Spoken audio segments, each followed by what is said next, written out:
முதலமைச்சர் வர்றாரு, எம்பி வர்றாரு, எம்எல்ஏ வர்றாரு, அப்படியே கவுன்சிலர் வர்றாரு.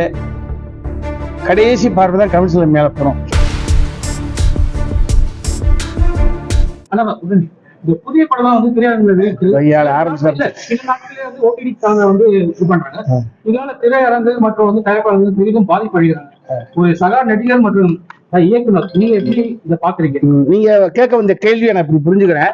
ஒரு பெரிய படங்கள் வந்து தியேட்டர் அதுக்கு தான் முன்னுரிமை கொடுப்பாங்க. அது யதார்த்தம். இந்த தொகுதிக்கு முதலமைச்சர் வர்றாரு, எம்பி வர்றாரு, எம்எல்ஏ வர்றாரு, அப்படியே கவுன்சிலர் வர்றாரு. கடைசி பார்வை தான் கவுன்சிலர் மேல போறோம். இது யதார்த்த தன்மை, பொதுவான ஒரு விஷயம். அதாவது நம்ம ஒத்துக்கணும். அந்த வகையில சின்ன படங்களுக்கு வந்து ஒரு வாரம் டைம் கொடுத்து அந்த நல்ல படம் அப்படின்னு செவிக்கு வருகிறது சேர்ற பொழுது அடுத்த வாரம் தான் தியேட்டர் வந்து அங்கீகாரம் பண்ணி லப்பர்பந்து போன்ற படங்கள் எல்லாம். இது வந்து இதை வந்து யார் மீதும் குறை சொல்லி பிரயோஜனமே கிடையாது. விஞ்ஞானம் வளர்ந்து விட்டது. படம் பார்க்கும் மனிதர்களுடைய எண்ணிக்கை போன தலைமுறையோட அதிகம். எந்த வடிவத்துல பாக்குறாங்கன்றதான். திரையரங்குல போய் பாக்குறாங்களா, இல்ல மடிக்கணினியில பாக்குறாங்களா, இல்ல ஹோம் தியேட்டர்ல பாக்குறாங்களா அப்படின்றதான். அதனால இந்த சின்ன படங்கள் என்பது சிக்கி திணறுகிறது என்பது உண்மை. இந்த பாலியல் வன்கொடுமைக்கு எதிராக ஒரு நல்ல தமிழ் படத்துல ஒரு தந்தையா நடிச்சு அந்த பாலியல் வன்கொடுமையினால எவ்வளவு பாதிப்புன்றதை எடுத்துக்காட்டி ஒரு சிறந்த தமிழ் படத்தை கொடுத்துருங்க. சமீப காலமா பாத்தீங்கன்னா இந்த குழந்தைகளுக்கு பெண்களுக்கு எதிராக பாலியல் வன்கொடுமை எப்படி நான் பாக்குறீங்க? ஒரு சக நடிகரா, ஒரு தந்தையா, ஒரு குடும்ப உறுப்பினரா எப்படி பாக்குறீங்க?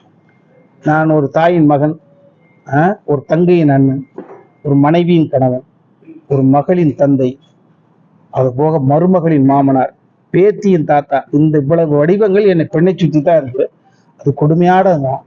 இந்த கொடுமையானது என்பது இது வந்து எந்த நிலையிலையும் இதை வந்து ஒரு விஷயத்த யாருமே ஏன்னா எல்லாருமே தாய் வழி உறவு தானே. தாய் வழி சமூகம் தான், தந்தை வழி சமூகமே கிடையாது. நம்ம தாய் வழி சமூகம் என்ற பொழுது அந்த இந்த மாதிரியான 1-2 மிருகங்கள் அவர்களுடைய செயல்பாடுகள் மூலமாக ஒட்டுமொத்த அரசாங்கமோ இல்லது ஒட்டுமொத்த பொதுமக்களுக்கோ மிகப்பெரிய ஒரு சங்கடத்தை ஏற்படுத்துறாங்க. இது வந்து காலம்தான் தம்பி தீர்மானிக்கும்.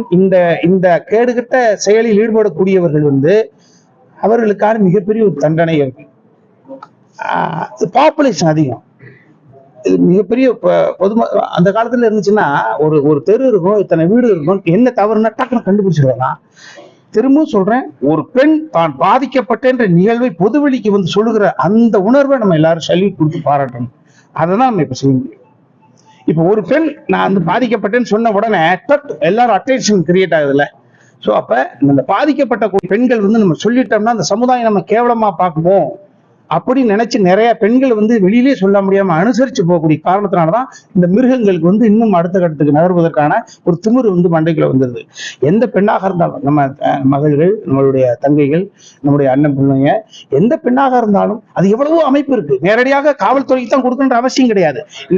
இந்த மாமன்றத்தினுடைய தலைவர் இவரு இந்த பகுதியில் ஒரு சிறிய சங்கடம் நேரடியாக தம்பிக்கிட்ட வரலாம். இதை இப்படி அணுகலாம், என் பேர் வெளியில வரக்கூடாது, ஆனா இப்படி ஒரு கொடுமை எனக்கு நிகழ்ந்திருக்கு, என்ன இப்படி ஒரு விஷயத்த பண்ணி வச்சுட்டு த்ரெட்டன் பண்ணிட்டு இருக்காங்க, இந்த த்ரெட்டன்ல இருந்து நான் மேல வருவதற்கு என்ன வாலி அப்படின்ற எவ்வளவோ சொல்யூஷன் இருக்கு. ஸோ பாதிக்கப்படுவது யாரு?